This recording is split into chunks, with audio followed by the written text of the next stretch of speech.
इस वक्त की बेहद अहम खबर वजारत दाखिला के हवाले से ये खबर है। वजारत दाखिला को यूपी हुकूमत का एक लेटर मिला है। PFI की सरगर्मियों की जांच होगी। ज़राए के हवाले से बेहद अहम खबर वजारत दाखिला के हवाले से ये खबर है। वजारत दाखिला को मिला यूपी हुकूमत का एक ख़त, एक लेटर। खुफिया एजेंसी और NIA से इस सिलसिले में जानकारी ली जा सकती है। PFI की गुज़िश्ता महीनों की सरगर्मियों का जायज़ा लिया जाएगा। वजारत दाखिला इस पर बाकायदा कानूनी राय भी ले सकती है। हमने देखा था कि किस तरह से कल यूपी के जो नायब वज़ीर आला हैं केशव प्रसाद मौर्य, उन्होंने ये बात कही थी कि PFI की सरगर्मियों की जांच होगी। और इस वक्त ये खबर जो है आ रही है, वजारत दाखिला को यूपी हुकूमत का एक लेटर मिला है। इसमें PFI की सरगर्मियों की जांच होगी। खुफिया एजेंसियों और NIA से इस सिलसिले में जानकारी ली जा सकती है।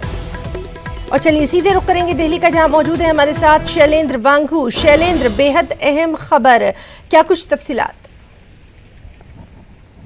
देखिए, यूपी की तरफ से जो एक प्रस्ताव भेजा गया है होम मिनिस्ट्री को, वो होम मिनिस्ट्री में रिसीव हो चुका है। हमारे सोर्सेज ये बात कंफर्म कर रहे हैं कि यूपी गवर्नमेंट ने जो प्रस्ताव रखा है कि PFI पर बैन लगना चाहिए, क्योंकि कहीं ना कहीं यूपी पुलिस के अनुसार PFI का एक रोल रहा है कि हाल ही में जो हिंसा हुई है यूपी में CAA और NRC से जुड़े प्रोटेस्ट के दौरान, तो इसके पीछे PFI का हाथ हो सकता है। क्योंकि कुछ आरोपी ऐसे हैं जिनकी गिरफ्तारी के बाद उनके पास से कुछ ऐसे आपत्तिजनक डॉक्यूमेंट्स, कुछ ऐसे CDs उनके पास से रिकवर हुए हैं, जिसके बाद ये प्रस्ताव यूपी गवर्नमेंट की तरफ से, यूपी के होम डिपार्टमेंट की तरफ से होम मिनिस्ट्री को भेजा गया है। जिसके बाद अब अगली कार्रवाई ये होगी कि होम मिनिस्ट्री जो है उस पर अब एक लीगल ओपिनियन ले सकती है कि क्या कुछ किया जाना चाहिए इस प्रस्ताव को लेकर। वहीं साथ ही साथ इस प्रपोजल को लेकर जो NIA है और बाकी जो एजेंसीज हैं, जो इंटेल एजेंसीज हैं, उनसे भी इस पूरे मामले में उनकी राय मांगी जाएगी। हालांकि आपको बता दें कि जो देश के अलग अलग राज्य हैं, वहाँ पर भी इनकी एक्टिविटीज़ को लेकर कुछ रिपोर्ट्स होम मिनिस्ट्री के पास पहले से ही मौजूद हैं, जिसको लेकर अब जांच का दायरा बढ़ सकता है। और ये भी कहा जा रहा है कि इस बिल को पास करने से पहले, CAA बिल के पास होने से पहले असम और वेस्ट बंगाल में पर्चे बांटे गए थे प्रोटेस्ट को लेकर इस संस्था के द्वारा। तो ऐसे में जाहिर तौर पर होम मिनिस्ट्री इस प्रपोजल को फिलहाल स्टडी कर रहा है और इस पर लीगल ओपिनियन लेने के बाद ही इस पर अगली कार्रवाई होगी। जी शैलेंद्र, तो साफ तौर पर सिक्योरिटी को लेकर कोई समझौता नहीं, काफी सख्त नजर आ रही है इस बार अगर हम देखें इंतजामिया और हुकूमत।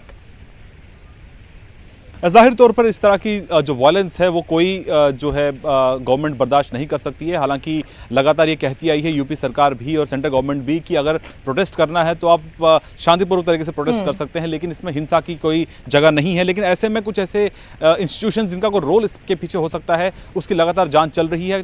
खबर ये भी थी यूपी पुलिस की तरफ से कहा गया था कि ना सिर्फ PFI बल्कि सिमी का भी इसमें रोल हो सकता है, जो कि वायलेंस यूपी में हुआ है उसके पीछे। तो ऐसे में उसका सबूत ये बताया जा रहा है कि जो कुछ लोग गिरफ्तार किए गए हैं, जिनका ताल्लुक बताया जा रहा है कि वो PFI से है, और इस तरह का यूपी पुलिस का ये दावा है कि इसके पीछे PFI का रोल हो सकता है। ऐसे में PFI को बैन कर दिया जाना चाहिए। इस प्रस्ताव को यूपी गवर्नमेंट की तरफ से भेजा गया था होम मिनिस्ट्री को, अब होम मिनिस्ट्री में ये रिसीव हो चुका है। इस पर आगे की कार्रवाई तभी होगी जब इस पर बाकी एजेंसीज का इनपुट मिलेगा, जिसमें NIA और बाकी इंटेल एजेंसी शामिल है, जिसके बाद PFI को लेकर कोई भी फैसला लिया जा सकता है। जी शैलेंद्र, आपका बहुत बहुत शुक्रिया तमाम तर तफसीली जानकारी।